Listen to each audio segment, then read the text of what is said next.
I would agree with Karen that it's probably not for everyone. Yun nga, parang may mga people who would probably be turned off with how there is so much sex in the movie. Yes, gusto ko lang sabihin, I love the sex scenes. They're very well coordinated and The what? choreographed.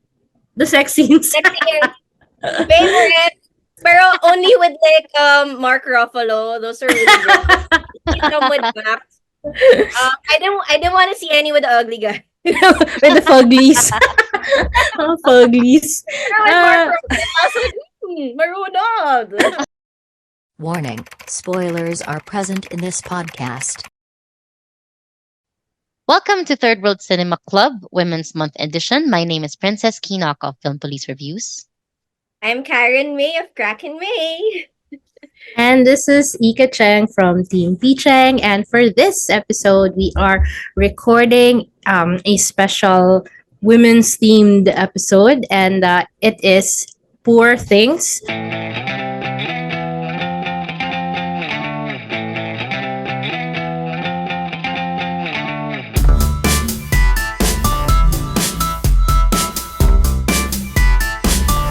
Which, of course, is also getting all of the buzz, especially during award season. And actually, the Oscars is happening this Monday. And Poor Things is actually nominated for 11 awards. So it's just behind Oppenheimer, which has 13 awards, the most awards nominated.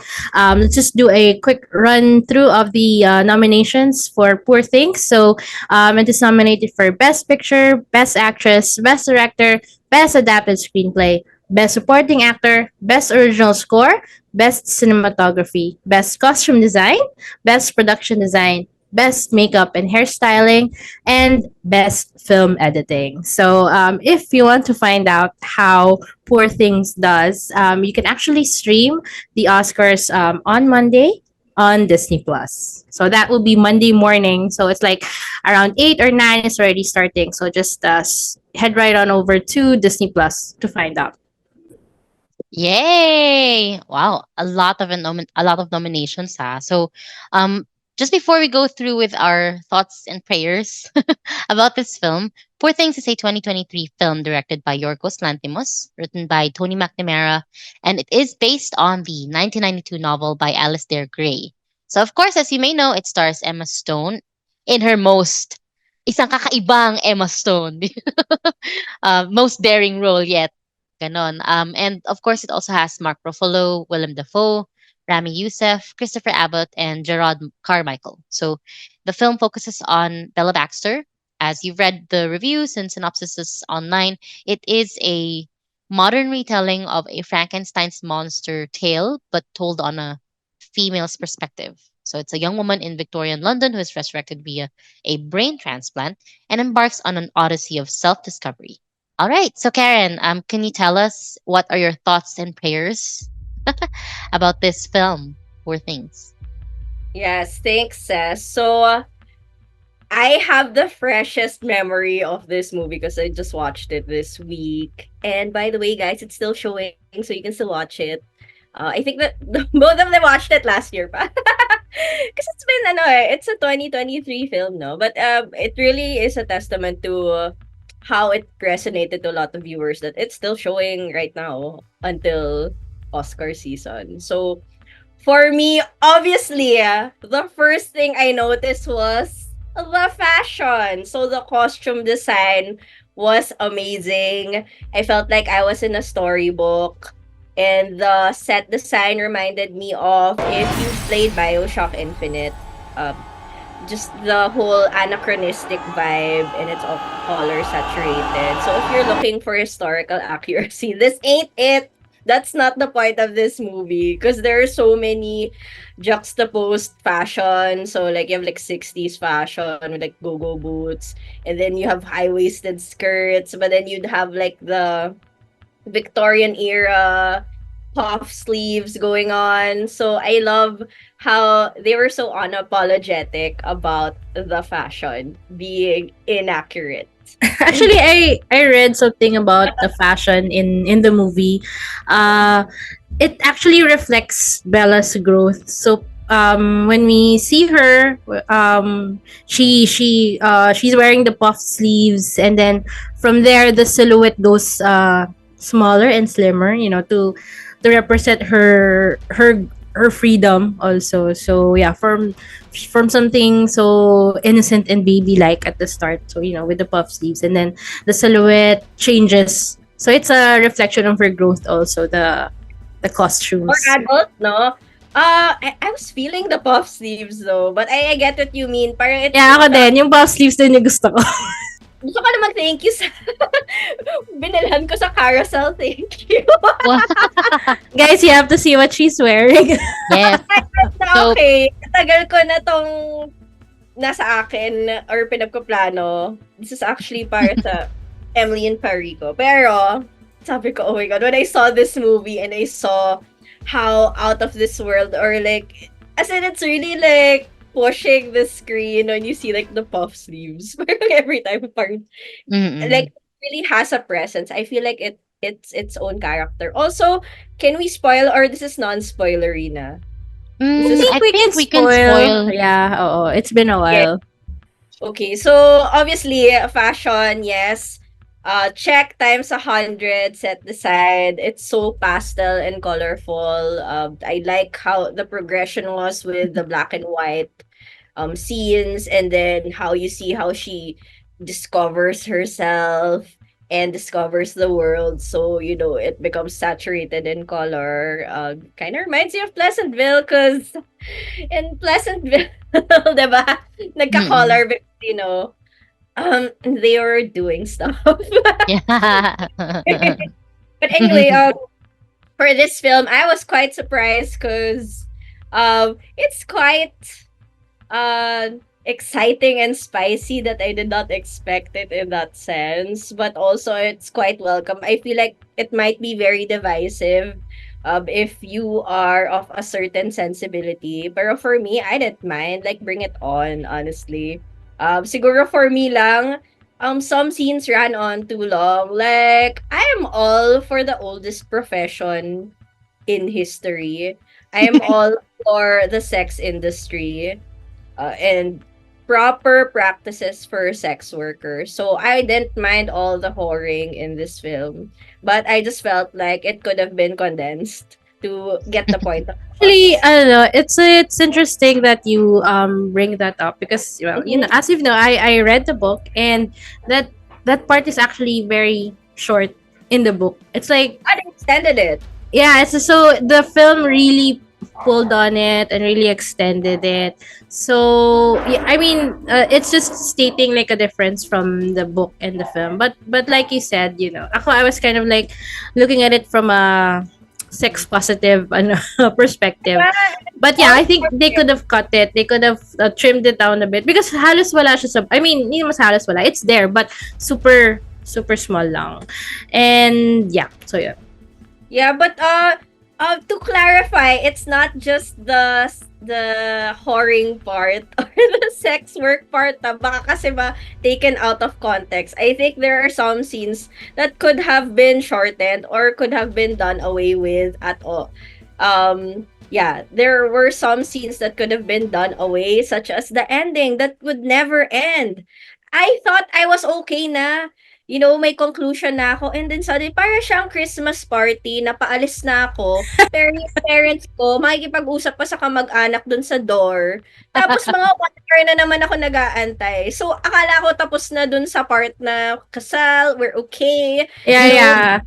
A full person na, she has agency, and then suddenly may random character from the past that I have to care about. Like, I feel like it was so unnecessary to have that tacked on pa just to say na, oh, ito pala yung past niya. Parang, I feel like hindi na yun kailangan eh. Kasi she's a fully realized human being already. Parang that was the journey. I did not really care for that part. It could have ended there and then kind of cut to that part where it was basically, I don't know if they were like a polycule or like a throuple or Yun something. nga, actually, very good points. The rumors were there.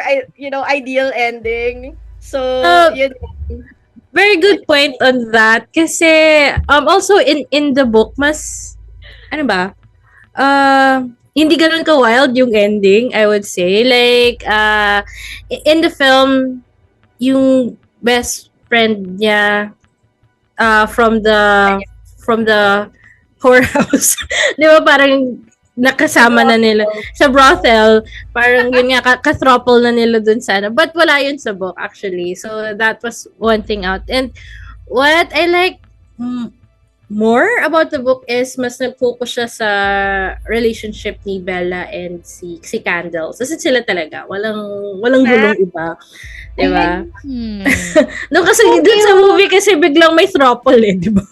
Parang ha. Mm-mm. Okay, so medyo weird din 'yun. But when I saw the movie, parang nasa page 50 pa lang kasi ako ng book. So parang imagine my surprise, 'di ba? Ang daming sex scenes pala. But anyways, I also felt like what Karen felt dun sa scene na yon, yung they were getting married na ganyan. Tapos biglang umepal yung husband niya. Biglang Ending part nagulat 2. din ako. Parang siyang 0.5, di ba? I don't know, parang may parang dagdag lang din. So, although that was in the book, the husband is in the book, parang yun nga, I kind of felt what Karen felt din na they could have May edited fatigue, it right? Because there. ang dami natin pinagdaanan with Bella. Okay, ang dami katoxican.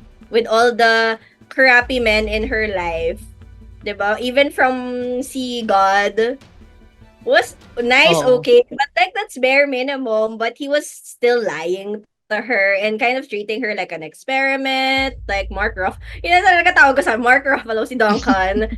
Obviously, such a fuckboy. Mm. So, I mean, obvious na yon. Si Max is like a nice guy, which is also negative in that sense. You know, like when you're like, Hey, um, I'm a nice guy. You should give me everything, yeah, type you of should date me. You should, thing. because I'm better than the other guys. But also, I was not comfortable because they were doing the whole betrothal thing, and she had like the mind of a infant. So I just felt so uncomfortable, but maybe that's the point. And yun siguro, just to summarize what I feel about the movie, I really enjoyed the wild ride. I like na yung background niya is like as crazy as my ruffles that I am wearing right now, and that it made it all the more engaging and entertaining because it's really about the journey of, finding your agency and finding freedom. As in, it's basically a good for her movie. Good for her, diba? Good for you, Emma Mm. Stone.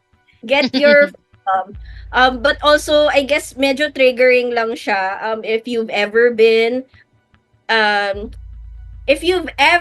experienced the patriarchy, which is basically all of us as women, uh, it was so uncomfortable to watch men just really fantasizing about infantilizing women. You know how people are saying, "Oh, it's so cute when you're like baby talking."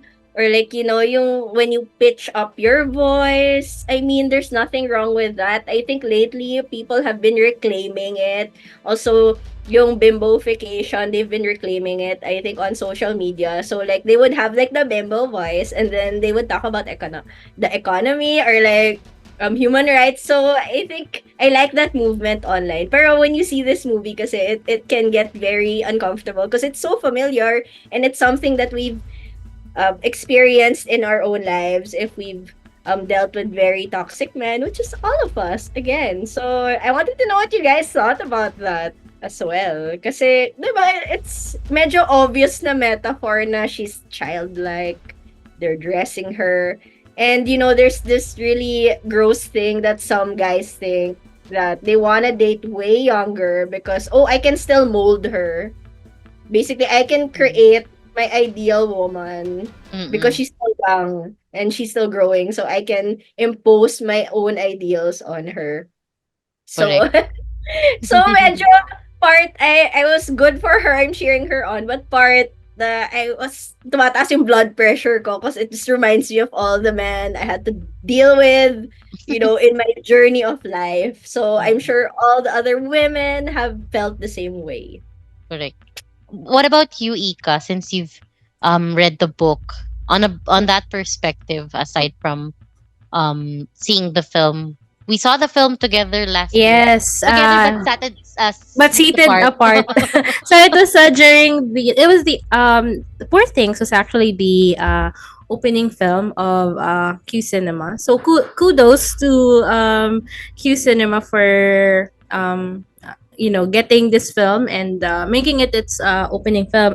Honestly, I thought that if it didn't do so well in Q Cinema, with the viewership and with the reviews, because from what I've heard, lagi siyang sold out. 'Di ba? Yung screenings niya. I think if it didn't do too well, baka it wouldn't have been distributed here.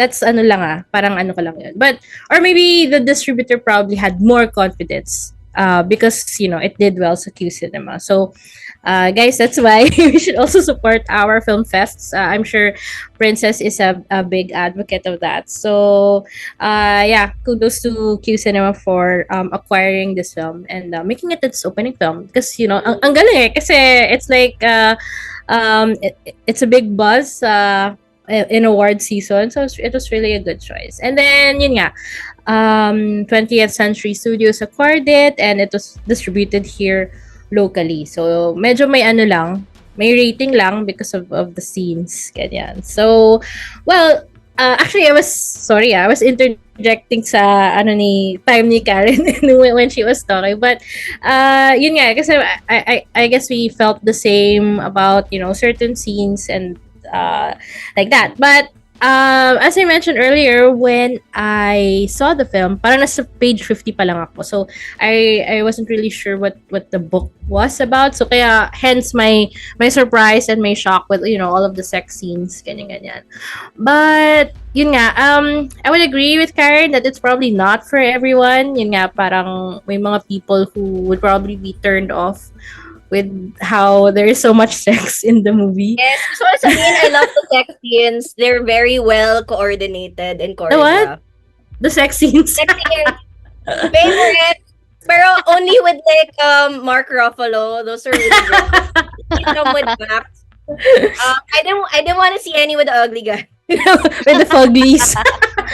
Mga fuglies. Pero with Mark Ruffalo, I was like, marunong. Pwede. So, yeah, yun. Later, may sasabihin ako dun sa sex scene nila ni Mark Ruffalo that I really felt. But sige. Ano? go. What did you feel? Oh my gosh. Okay. Yeah, people might be shocked with how much sex there is in the movie. But like I said earlier, just sort of have to look at it from I was looking at it from a sex positive perspective na parang si Bella, because this is, set in Victorian England na medyo steampunk. It's set in Victorian England, so very very conservative, ganyan. And Bella is dictating her own sexual awakening, ganyan. Because honestly, and I won't reveal na kung who told me this. Basta, growing up, there was someone who said na parang sex is only said to, not to me ako lang, but to a group, tapos nandun ako, na parang this person said na sex is only to procreate children, ganyan. So parang, di ba, and if you hear something like that at an impressionable age, di ba, parang, and then here comes a movie like this na parang, that's so sex positive. So parang that's why I want to look at the movie from that perspective, because may mga ganun pa ring views na parang that they're still very conservative about sex.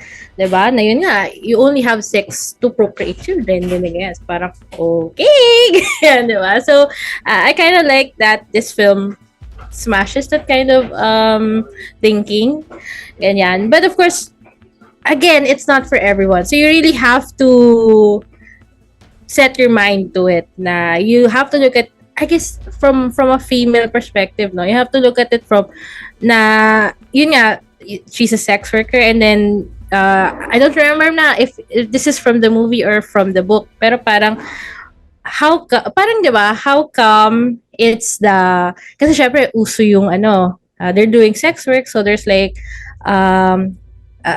danger of mga sexually transmitted diseases, ganyan. So parang, how come it's the sex workers who have to protect themselves and not the customers, di ba? Parang hindi mo pwedeng i-call out si customer na may syphilis ka, ganyan. But Yung it's, mga cut, diba? Yung cut sa salary. Oh. di ba? Yeah, things like that, di ba? So, you really have to your mind, you really have to set it na parang you have to look at it from a different way kasi parang yun baka yung initial impression mo is shock ka talaga. But what I noticed then that probably they took less of in the film, in the book kasi, one of the things that I liked about the book is that it actually puts the nursing profession up on a pedestal. Kasi syempre ako, I actually graduated as a nurse and I'm a board passer, ganyan. So parang natutuwa ako every time there's like a passage in the book that praises nurses. Kasi 'di ba si Godwin and then they're surgeons, right? And he would always praise mga nurses, ganyan. Kasi in the book kasi Bella eventually becomes a doctor. Pero ang sabi kasi sa kanya ni Godwin na mag-nurse ka muna, ganyan. Kasi parang, very, very realistic pa rin yung approach niya. So, that's kind of one of the things for me. I kind of felt bad that was left out in the movie. Kasi ang ganda nung, let me just read something from, Anecdote. actually, took note of it eh. Sino ba yun? Hanapin natin wait. Yan. Well, Ayan. Ayan na, go. Sorry. The public hospitals are places where doctors learn how to get... hindi pala yan. Ito. Our hospitals have improved since then. They have indeed, thanks to good nursing. Our nurses are now the truest practitioners of the healing art. Ayan. So, if every Scottish, Welsh, or English doctor and surgeon dropped suddenly dead, 80% of these admitted to our hospitals would recover if the nursing continued. So, may mga ganun siyang lines in the book that were left off in the movie na parang I felt, sayang, di ba? Nag-focus sila dun sa isang profession, yung earlier profession ni Bella. Charot. And they... story, Scottish sila sa book. Yes, in the book, it's they're Scottish. So, yun nga, pinalitan din nila in the movie. Parang ginawa silang British, di ba? So, yun de. I mean, that's just one thing na I wanted to point it out na sayang. It could have put the nursing profession in the spotlight, di ba? And yun nga parang to think na in the actual book, very small lang yung part na yun na she was in the brothel. Kasi like, parang hardly mentioned. Parang. Tapos that's what they chose to focus on in the movie. So, medyo, yeah. But there. Other thoughts and prayers, I would agree with with Karen, the costumes and production design, grabe. Yun nga, it felt like you were reading a storybook talaga with all of the colors and, yun nga, ginawa pa nilang steampunk yung So parang it kinda, aside from it feeling like you're reading a book, parang ka rin nasa dream. Parang dream, there are a lot of dream sequences also that felt like you were in a dream. So yeah, I like those two. And of course, the acting, I think Emma Stone has a good chance here with Poor Things. But I also have to give a shout out to Mark Ruffalo. Ang galing niya, sobrang funny niya, talagang ang kulit ng character niya here. And I mean, the character, you would hate him, but how he was portrayed by Mark Ruffalo in the film was matutuwa ka sa kanya. So, there. I'm gonna sabi. Yun, mga thoughts and prayers. Yeah. Si Mark Ruffalo, di ba? Siya, Cess is winking. Oh, yeah. na nagturo kay Ay, sorry, go. Go lang. May tanong lang ako, puro sex yung tanong ko, 'di ba? Yung tanong ko kasi, I really like the part sa start, when she was discovering herself and her own body. So Mm. was that like something that was emphasized in the book na when she was discovering self-pleasure? I think I Mm. like that they stretch that out, honestly, and then all those close-ups. And then Yeah. the cucumber. Actually, wala siya sa book eh. Parang ano, in the book kasi, parang she travels with Godwin. Nag-travel sila and then when she comes back, ano na siya, sexually awakened na siya. Parang ganon. And then, she's already trying to kiss si Candles, ganyan-ganyan. And then, she tells him na parang she kinda learned it with, with another girl. Ewan ko kung sino. So, siguro baka doon nila kinuha na, you know, May she's ganun siyang bisexual, gano'n, yeah. Pero wala yun. Wala yung, or maybe I missed it, charot. Pero wala yung part na yun na with the, with the cucumber and the, yun lang. Parang kwento lang niya na gano'n, na she would kiss girls, ganyan. mm. Ayun. Siguro sa akin naman pero just to comment on that, siguro fantasy yun ni Monster, ni Godwin na his own creation interacts with women. Kasi 'di ba parang si Godwin he's interpreted as this very empirical scientist or something, parang ganun. So anyway, sa akin naman, ang na-appreciate ko yung sa sex scenes kasi talagang tumatak din siya sa akin. Pero for me, ang output sa akin nito, like after kong lumabas ng sinehan, sabi ko kay Pong, sa boyfriend ko, kasi hindi ko siya sinamak dahil jam-packed yung sinehan noon. As in, sabi ko parang since may kakilala ko sa organizers, nahiya naman ako na bigyan ng ticket yung boyfriend ko. Or gusto ko man siyang bigyan, parang sabi sa akin, naka-monoblock ng iba. Ayoko naman siyang paupuin sa monoblock, pero Ay, totoo yun na, sorry ah, sisingit na oo, naman ako. go lang, go Because I lang. was there also. Diba, grabe yung There dami were ng no tao. more seats. Talagang naglabas na sila ng monoblock chair. People were sitting on monoblock chairs. People were sitting on the The stairs. stairs, oo. Ganun So parang, karami. although Yeah. may ticket yung boyfriend ko, sabi ko, be, wag ka na lang pumunta kasi parang kawawa yung iba dahil sa monoblock na sila nakapot. Tapos parang, ikaw, baka hindi ka maging comfortable, ganyan-ganyan. Tas yun. So, ako, I'm a huge fan of Yorgos Lanthimos ever since I've seen Lobster. And ang masasabi ko lang, kaya siguro na pinili yung mga sex scenes is mahilig talaga siya sa shock. Yung may shock factor siya lagi. Like, with Lobster, puro sila barilan kasi parang it's about finding your lobster in a sense na parang if hindi na siya compatible sa'yo, your lobster will kill you or your supposed lobster will kill you, parang ganon. Tapos, sa dun sa isang film na nandun si Emma Stone, The Favorite. Sa The Favorite. Favorite. Oo. I like that. The Sobrang favorite. shock factor din yun, di ba? Na parang, okay, sa bagay, kasi, Puro, pero di ba mga sex scenes rin doon? oo, na parang, kasi di ba, at sa atin, pagka nababasa natin yung era nung queen na yon, it's all about, glory, fancy, and all that. Pero hindi mo alam na parang behind the scenes, masama pala yung ugali niya, parang ganon. Brat pala siya, ganyan. So, feeling ko, pinili ni Yorgos yun to emphasize something bigger aside from just, sex as sex sells, parang ganon. Siguro, nagkaroon na rin ng parang testing na, sige, let's use sex to promote this film somehow. Pero actually, nung pinopromote nila yung film, di nila sinabi na maraming, ganun kadami yung sex scenes ni Emma Stone di ba? Parang, all we know is that she's crazy. Yun ang impression sa akin. Siguro baliw siya dito, ganyan. Hindi ko alam na magiging Frankenstein's monster pala siya. So for me, kaya ko to pinili kasi ito yung favorite kong scene. When she first... Sa Lisbon. Ganda. Oo. The first time she ever tasted dessert. Ito yung bago siya sorry, spoiler alert. Lumuwa nung parang di masarap na dessert, diba? Tapos parang pinapagalitan siya na, babe, properly, ganyan-ganyan. Tapos yun. So for me, parang part nung journey niya yung sa sex kasi umpisa pa lang, parang set na siya dun sa premise na she doesn't have control over her life. Someone else is controlling her life. Na parang binigyan siya nirebirth siya into this person, experimental person, ganyan ni Godwin, ganyan. Tapos at the same time, parang binibetroth na siya dun sa assistant niya, ganyan. And it's so funny because when you realize how a woman evolves in her life, it's not just about school or marriage, it's not just that eh. Parang dito, she even faced poverty and she cried when she faced poverty.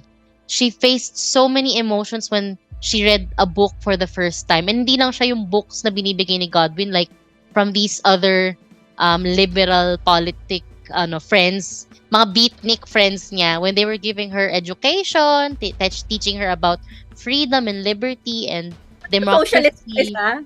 Like, may socialist dun eh, di ba? Na parang, oo. Das, di ba yun nga yung, yung isang socialist pala siya. So parang, it's amazing how a woman's mind doesn't just focus on like the basic things. Tapos, sorry sa mga guys. But dito, pinapakita. Sorry.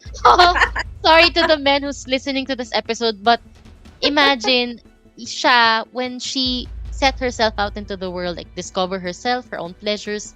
Ang lawak. Lumawak siya. Nagkaroon siya ng kulay. Hindi na siya black and white. Talagang ang lawak nung na-experience niya. Versus kay Godwin, siya parang, no, I'm a surgeon. I wanna be a surgeon. I was not a surgeon, but I was reborn into a surgeon. I am gonna die as a surgeon. Tapos si Candles, hindi, kailangan kasi, follower ako ni surgeon, so dapat surgeon din ako. Dapat ikasal ako kay girl. Ganto lang ako. Tapos si winking, Mark Ruffalo, hindi, mapapasakin siya because she's unique.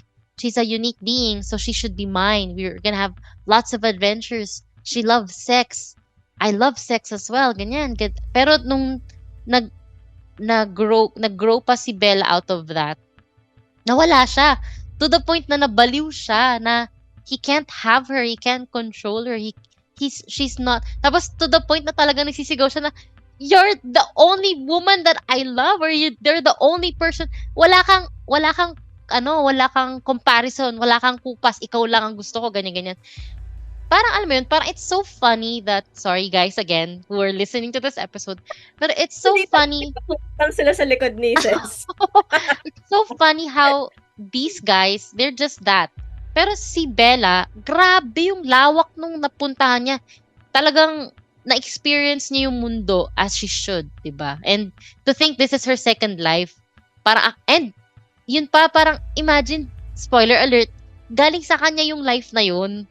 Tapos na-re-experience niya. And mas lumawak pa yung experience niya, no? Both mother and daughter. Oo, parang ang galing. Tapos alam mo, at some point, when na-reveal na kung saan siya galing or saan siya nagmula, kinilabutan ako. Tapos katabi ko, girl. Tapos parang ako, grabe, no? Parang siyang metaphor in itself na parang we, as women, we give life. We are life. Parang ganun siya. Yun yung na-take away ko sa kanya. Oo. Medyo, din naman, nakakabuhay. Nagwi-wink na naman. Nakakabuhay naman talaga yung, di ba? Pero, siya, parang for me, yun nga, very sex positive yung part na yun. To the point na parang ako na yung napagod sa kanya. Kasi parang, I think this is too much pleasure. Ganun. Tapos, siya din, parang in-acknowledge niya rin na parang, it's okay, I'm done. I'm over that now. I have to go and move on with my life. Ganun. Pero yung mga lalaki sa buhay niya, parang sila, sana ako after. Parang, ano nang next sa akin? Ano nang mangyari sa buhay ko? Kasi I need to have you, so my life would be complete. Pero nung nakuha nila siya, teka, ang buhay ko ba is just you? It's not just you. My life is more than this. So, although understandable yung haba nung films, and talagang may time na talagang gagano na ako, parang, tapos na ba? Kasi, parang okay na eh. Parang sobra na yung penetration. Pero at the same time, parang ma-forgive mo din si Yorgos for doing that to Bella. Kasi parang, she's taking control of her own life. And this is her own adventure. She's writing her own adventure. This is not out of the pages of Godwin's journals. Ganun. So, yun. Yun lang. And yes, kudos sa production. Sobrang favorite ko, maliban dito sa scene na to, tsaka yung outfit na dito. Sabi ko talaga, nung nakita ko yung outfit na dito, sabi ko, I will wear that. I would definitely wear that. Kapag tayo. Shorts. Tabi ka. Usog ka nga, sis. Ayan. Tabi ka nga, sis. Sorry. Diba? Naka-shorts. Parang short siya tapos high-waist skirt siya. High-waist skirt. Yeah. Old school. And then, kasi nga modern siya na mag-isip. Tapos, nung i-interject ko lang kasi diba you're talking about Mark Ruffalo and like he was being a simp na. Pero napansin ko, he said like, parang you're losing the adorable way you're speaking. Oo. Diba? He kind of said that because at the start, diba, yun pa hindi pa natin na-mention, like the way she would speak. Talagang Yes. sa other levels. And then, eventually, diba, full sentences. Tapos parang medyo na-turn off na si Duncan sa kanya. And I feel like I see that a lot with some men na if they can't control you or you have agency of your own mind or you have an identity outside of being in a relationship, parang na-turn off sila. Di ba parang sinasabi nila, they always say, oh, I want like a strong independent woman. Tapos pag nandyan na, oh, ano na, tihaya ka na, di ba? Wala kang magawa. Parang na-intimidate yung mga tao with strong, powerful women. So I feel like this is a testament to that. Correct. Also, diba, parang doesn't it reflect rin the sign of the times during that time? Although hindi nga historically accurate, but diba, they're talking about hysteria and even trigger warning. You know, ano ba tawag sa ganon? Yung Lobotomy. Yung lobotomy. Oo. Lobotomy ba? Is that what you're saying? Pinakat yung ano niya. Ay, yung ano. Yeah. Yung clitoris. Yung clitoris. Ay, sorry. Yung, Okay lang. yeah. Medical term naman siya. Ay, yung medical term mo doon. But, yung pagpapuli? yeah. Parang female circumcision ba yun? Ayun, Teka female lang. circumcision. Oo, yeah. I didn't even realize until they were saying Africa and then, diba? Kasi nga, Oo, yun. Actually, the husband wanted her to have si that. husband na Nepal na, we didn't even care na may husband. Oo. Nandun siya sa parang how many minutes left? Like, I think konti na lang I guess. I don't know Pero, akala ko talaga ending part 2. Ano lang pala, sorry, isisingit ko lang kasi fan ako ng Girls. And then si Christopher Abbott, nasa Girls kasi siya. Siya yung husband.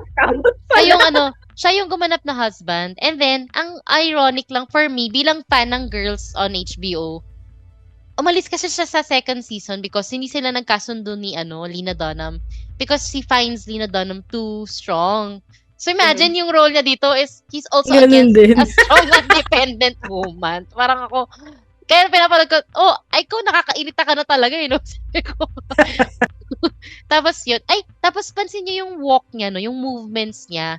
Nung una, hindi siya marunong maglakad ng properly, talagang pang-baby. lang. Diba? Hanggang sa paunti-unti. Tsaka yung... In the book, teka lang in the Digo. book, yung even, actually, ang ganda nung yung paperback copy ng yung book kasi marami siyang illustrations. Sorry makita ko. So, ano ba to? Yung nakikita mo sa mga anatomy books, nandun siya. And then may mga ganyang klaseng, and that's Godwin Baxter. May mga ganyang illustrations din. What I wanted to show was yung how Bella was nung una ganito daw siya magsulat. Kasi 'di ba nag-travel siya. So that diba? Yung medyo scribble. Oo, yeah. Ganyan siya magsulat. Tapos parang pa magpapadala siya ng sulat. Ang kapal-kapal nung kasi ganyan siya. And then, until eventually, she learns how to write in proper detail. So yeah, I just want to say, if you enjoyed the film, it's nice to read the book. Kasi aside from the story, marami rin siyang illustrations and pictures. So, yan, kaya okay. Ang scary lang, no? Kasi historically, that's what they've been doing to women. Kung ano yung nangyari sa movie, yung ayaw nila na masyadong educated yung babae. And yun na nga, they try to control yung hysteria coming from our naughty bits, our awesome bits. Yeah. Diba doon naman nanggaling ang hysteria na word? Tapos hindi pa nila alam na parang, di ba, kunyari yung sa menstruation bill or what, di ba, they have no idea how it hurts. Tapos parang sa Japan, may test na ngayon na parang inaano yung I saw that. Motion, yung same sensations that we experience when we have our period. Buti na lang din yung boyfriend ko, hindi siya yung parang gano'n na parang, siguro meron ka, kaya ka, hindi siya gano'n. Parang alam niya kasi dahil, yung ate niya, strong independent woman din siya. So parang, aware. Aware sila na, masakit talaga yun pag may period sila, ganyan-ganyan. So, thankfully, pero naka-experience na ako before, na parang office mate, parang, oh, ano naman kung may period? Parang ako, hindi ko alam if experience ng may period. Tapos, yung first time mo makakita ng, you know, blood down there when you were just in high school, parang nakaka-shock yun kasi tsaka worried ka kasi syempre that's blood eh, di ba? So anyways, parang ang ganda lang ng na din na kasi parang dito sa film, 'di ba? Parang pinapakita na parang men, although they try to control women, tayo parang when we are given something, we make the most out of it. Like, ang dami nating, parang pag pinadala tayo sa moon, and thankful ako na may mga female astronauts na, parang, di ba, pag pinapadala tayo sa ibang bansa, ibang planeta, hindi lang siya hindi lang siya parang soil. Okay, the ano of soil. Talagang sila, oh, it's possible that we could have this and that, ganyan, ganyan. Kasi if you have too much, kasi parang may ganun ako nabasa, na parang yung mga female astronauts, they figured na yung too much acidity in this planet will not be, diba? Parang iniisip na nila tayo. Natin yan. Oo, diba? Iniisip na natin, parang, ay, hindi tayo makakain dito kasi acidic ako or something. Pero pagkat lalaki, hindi, try natin. Kasi it's my pride and glory to colonize this planet. Parang ganun lang sila. Parang tayo. Private parts are like acidic. So, wait, is this really healthy for us to live in? Parang ganun tayo mag-isip, di ba? So, galing. Yun lang. Yun pala i-add ko. Like, iniisip ko, di ba parang we go through the whole from your dad tapos sa asawa na parang yung tinuturo sa atin na conservative teaching na parang napansin ko lang rin dun sa movie na, diba, nag-start si Bella with see God when then, parang ipapakasal na lang siya with si Max, diba, na parang, okay, ito na yung next step mo. Not even her as herself. You're just, aside from being a daughter, you're gonna be someone's wife na lang. So I was really rooting for her when she was like, although I did not want her to be with that lawyer dude, I just wanted her to explore the world. But I don't know if you've ever had that kind of teaching or narinig mo na sabihin sa'yo na okay, na parang dapat you have to be trained to be like a good housewife, blah, blah, blah. Parang, it's so weird na for the longest time, like, the past decades or like before, diba na, yun lang yung iniisip na function ng babae na from your taking care of your family and then you're gonna take care of your own family as someone's wife. Ayun. So, ano yun doon? Sa akin bilang sa tribe namin, pag babae talaga, hindi kami nagiging leaders, parang ganun. But although we have this thing called bae, which is, it's spelled as bay, pero bae yung pronunciation niya. Oo, parang we're obliged to just take care of the household, ganyan-ganyan. And hindi pa yun, pre-colonial times pa yun. So imagine, parang, kasi before I remember yung dad ko, pagka uuwi siya, tas stay muna siya, ganyan. Nung bata kasi ako, syempre pag bata ka, sila yung nagluluto for you, ganyan-ganyan.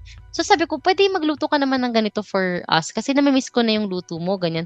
Tapos yung dad ko, no, you're of age, you have to cook, you're the woman in this house, ganyan. So pero partida, siya yung nagturo sa amin na parang you have to be strong, you have to speak your mind, you have to ganito, ganyan. Pero may ganun pa rin siya talagang downplay na parang ako, pagdating sa housework. Yeah. Emotional labor yan, diba? And also, aside from that. Kayo, ano yung experience niyo sa ganun? Yan, Ika. Oo. Ako, I'm thankful naman na si Paul, my husband, hindi siya ganun. Parang kami, di yata siguro siya mag-agree when I say na share kami sa church. So, umiilig siya.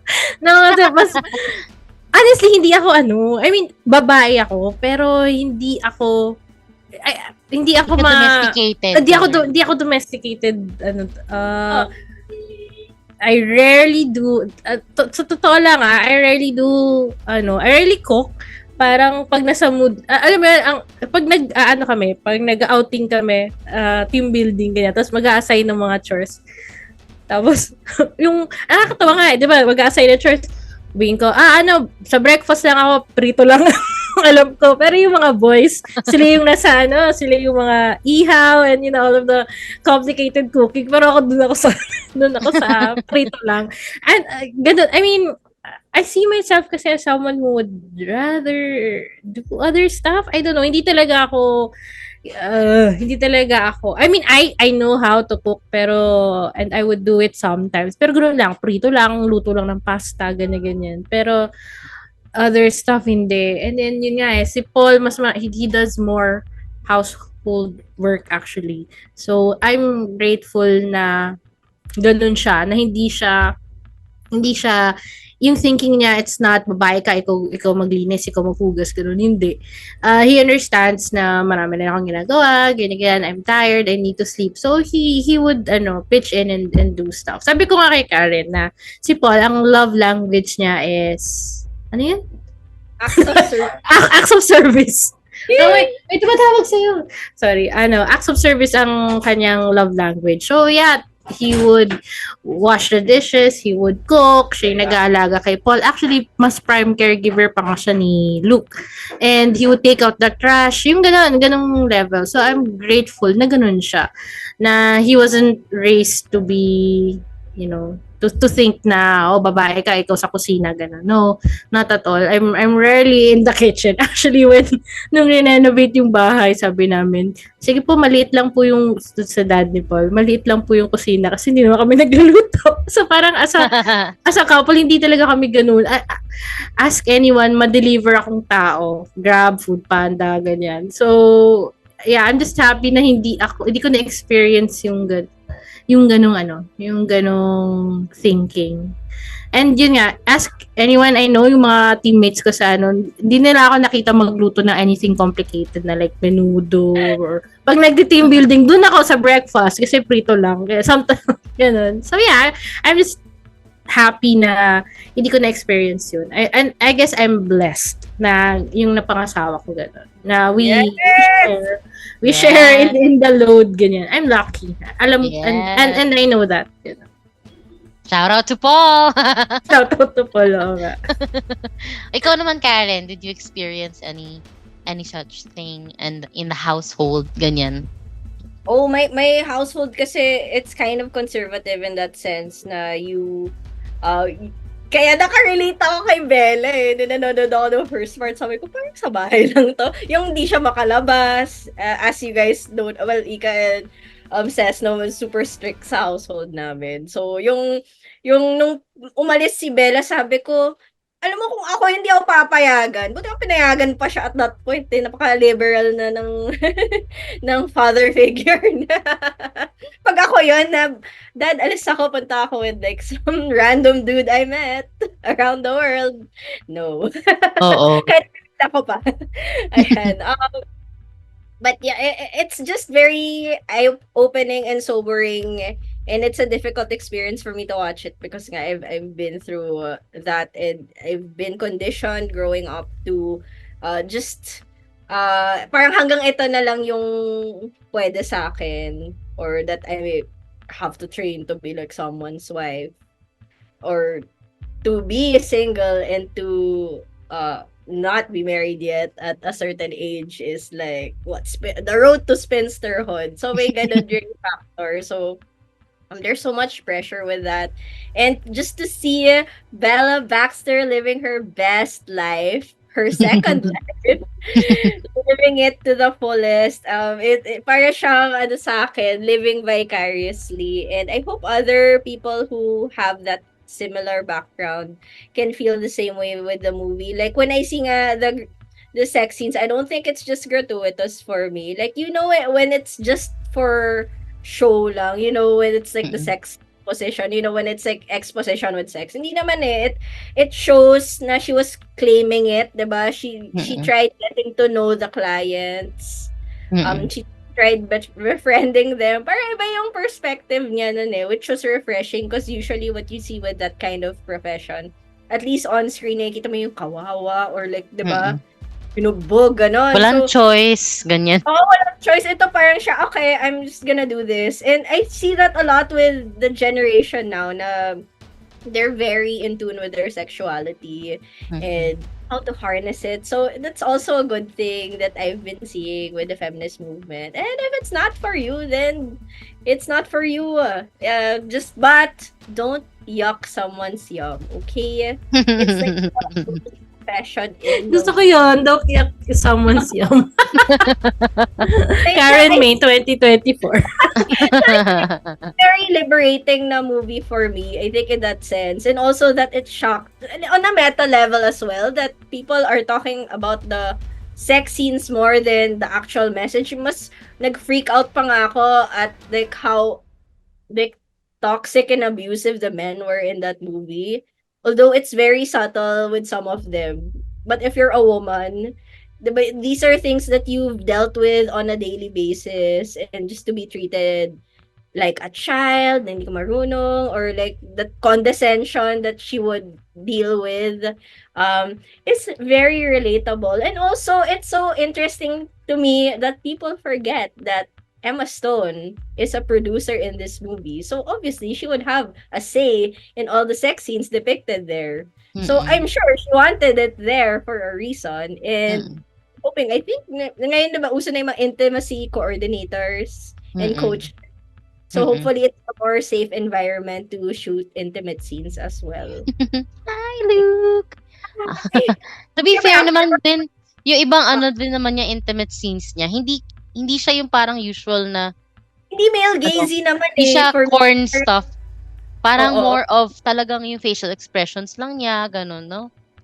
I Which- liked seeing yung self-pleasure scene.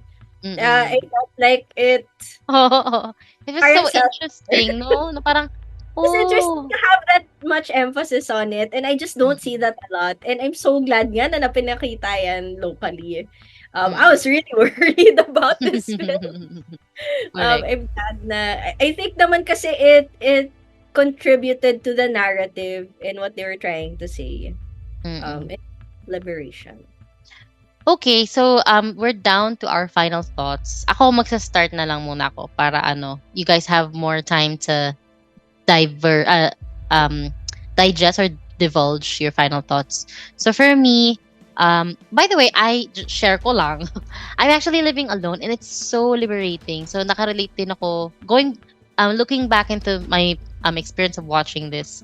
Everything that that she was trying to do, sans the syempre secret lang yung intimate parts, pero like changing, first time kong nagpalit ng gripo by myself. Next kong project is palitan yung flush, ganyan. And then yun, parang iniisip ko din, rest in peace sa parents ko, ganyan. Iniisip ko rin kasi my mom was very conservative, as in yung ganyang feeling na parang bawal lumabas ng Saturday, Sunday, hanggang 9 o'clock lang yung pinaka latest, pero di ko rin nagawa yun kasi high school ako nung buhay pa siya. So ayun, so I could just imagine na maybe my life was different if she was still here, kasi she lived in a very conservative setting din, so I think she was trying to impart that with me. So somehow blessed that my dad was he's conservative, pero he also gives way to whatever you wanted to do in life, ganyan. Pero yun, so parang very blessed that this generation is not into that kind of life, diba? Parang siguro mas mataas na yung mental health rate ng tao na to kung hanggang ngayon ganun pa rin yung klase ng pamumuhay natin. And ayan, so I hope there are more stories. And yeah, good point. Yeah, she is the producer on this film, so I think she had a lot of output in terms of like yung executive decision. She was there, which is probably why most of the scenes work and they weren't tarnished by some old dude deciding for others or for us, ganyan. Ayun. So do catch Poor Things on Disney Plus. I think I'm not sure. No? I'm not sure pa. Pero Most anyway, likely kasi 20th century 20th Century Studios ang distributor, but no announcement yet. However, yun nga, plug ko na lang din the Oscars is happening this Monday morning local time. So yeah, you can stream it on Disney Plus. Ako, I usually have like a party for one na Oscars viewing party, ako lang mag-isa. But yeah, I'll be rooting for Poor Things, and I guess final thoughts and prayers. It's a movie, a really wow movie na parang, yeah, it will shock you, but you have to have the right mindset Kasi and it has a lot to say. Don't be too turned off with how much with the sex scenes, because some people might clutch at their pearls and be all shocked and just think about the sex. It's more than just the sex actually. So there's and yun. So don't be caught up in it kasi you have to look deeper. And it's interesting kasi I mean especially like sex, and then with girls, with women, 'di ba, na parang for men they're just women are something na parang to get pleasure of ganyan. But then what about us girls, what about us women? Syempre may ano din tayo dyan, we also want to feel good, diba? That's why I said na parang I was looking at this movie from a sex positive perspective. So yon. But aside from that, go pick up the book. I feel like the movie, because the book also says a lot of things that weren't tackled in the film. Yun nga. Did you know that she became a nurse eventually? So yun. And I appreciated that. Shout out to the nursing profession also. So yeah, ayun lang for me. And last but not the least, our very own Bella Baxter. Ayun, clapping like Bella. To sum up this movie, good for her. Yun lang masasabi ko. Good for her. And I wish I could say that to every woman who is suffering under the patriarchy. I hope that we all have our Bella Baxter moment and that we all live in our dream house with our with our harem and the beautiful flowers. I thank you. All right, and that wraps up our first Women's Month episode for this second na pala if we're gonna count Mean Girls, but this is our first ever for Women's Month. Stay tuned for more episodes from us three soon this year, sa 2024. And do send us a message if you have like any recommendations or anything you want us to review. Listen to us on Spotify, the Film Police Reviews website, and on YouTube. So I'm gonna post this on YouTube since sayang naman ang aming mga backdrop and makeup tonight. Ayan. So thank you so much, girls, and thank you for listening. Thank you. Bye. Bye. Bye. Bye. Bye. Third World Cinema Club.